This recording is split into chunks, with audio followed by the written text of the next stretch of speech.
White House officials meet today with technology and business leaders to discuss the future of artificial intelligence. Google has already announced plans to invest more in AI research. The company demonstrated new technology called Duplex at this week's annual developers conference. It enables a virtual assistant to have a conversation with a person over the phone. Duplex can be used to make restaurant reservations and schedule appointments. Many have taken note of how lifelike the voice sounds.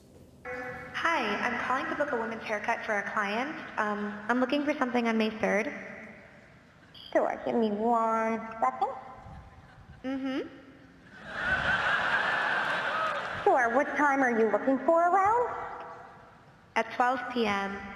We do not have a 12 p.m. available. The closest we have to that is a 1:15. Do you have anything between 10 a.m. and 12 p.m.? Depending on what service she would like. What service is she looking for? Just a woman's haircut for now. Okay, we have a 10 o'clock. 10 a.m. is fine. Okay, what's her birthday? CBS News contributor Nicholas Thompson is editor-in-chief of Wired. Nick, good morning.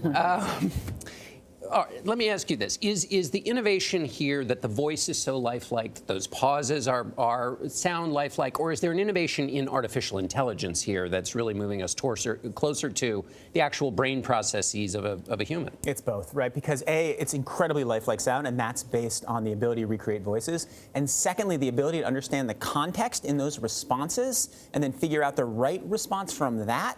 You know, would you like to do 1 p.m.? Okay, well, no. How about 10 to 12, right? It's a hard thing to understand exactly what the person you're talking to is saying. So the fact that the assistant can do that, that's amazing coding. And what do we know about, all of us are familiar with autocorrect, right? So I'm going to be home at 12 and it says avocado, right? So is there are what we hearing the best of the best, the greatest hits of this working? And is it a little bit more bumpy than they're suggesting? It's more bumpy than they're suggesting, but the number of times that autocorrect suggests avocado is way less than a year ago. Yeah. This is technology that is getting much better very quickly. So what we're seeing is something that I thought we would see in 3 years. And we're seeing it now because it's moving quickly. I'm a little creeped out by it, though, to tell you the truth. It's, as John points out, the hesitations when she goes, well, 1 o'clock and because it really is mimicking how we talk. Shouldn't we be told that we're talking to a robot? So there's a good reason for those which is that the machine is processing information. So you need to pause just the way we do as humans. But you're completely right. Yes. Are you creeped out by it? There are all kinds of creepy applications. Like you can imagine like Martin Shkreli getting a hold of this and calling my mom to sell pharmaceuticals at night, right? There are all kinds of horrible things that can happen with this.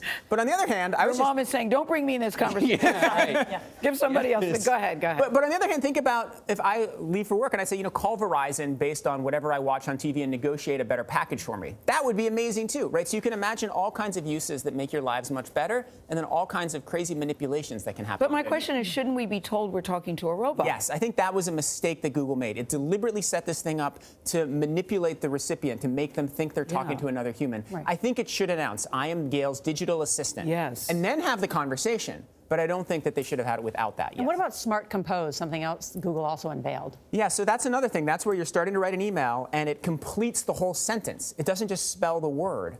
And that is something, again, going back to John's original question, because of the sort of improvements in syntactic understanding, and the ability to parse what we're writing, and its infinite knowledge of everything we want and everything we type, this is going to be really good. But you think this is a good thing, generally speaking, overall? I think this is a good thing that will lead to potential massive manipulation. Okay. Like all like the internet, Gayle. Okay. Like all good things. A good thing with some bad sides. All right. Thank you, Nick. Thank you, Nick.